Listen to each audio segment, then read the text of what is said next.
నమస్కారం ETV news కు స్వాగతం ముందుగా ప్రధాన అంశాలు రష్యా ఉక్రెయిన్ చర్చలు జరపాలి భారత్ ఎల్లప్పుడూ శాంతి వైపే ఉందన్న మోదీ అత్యాచార నిందితుడికి జ్యుడిషియల్ కస్టడీ ఆసుపత్రి ఆర్థిక అవకతవకల కేసు సిబిఐకి అప్పగింత నేపాల్లో నదిలో పడ్డ భారత పర్యాటకుల బస్సు 27 మంది మృతి 16 మందికి గాయాలు బదలాపూర్ ఘటనలో పాఠశాలపై పోక్సో కేసు చిన్నారులపై నిందితుడు పలుమార్లు లైంగిక దాడి మళ్లీ ట్రంప్ను ఎన్నుకుంటే తీవ్ర పరిణామాలు అమెరికన్లను హెచ్చరించిన కమలా హ్యారిస్ బంగ్లాదేశ్లో భారీ వరదలు మరోసారి తెరపైకి భారత్తో నదీ జలాల వివాదం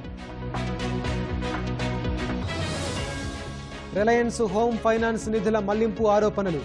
అనిల్ అంబానీ మరో 24 మందిపై సెబీ 5 ఏళ్ల నిషేధం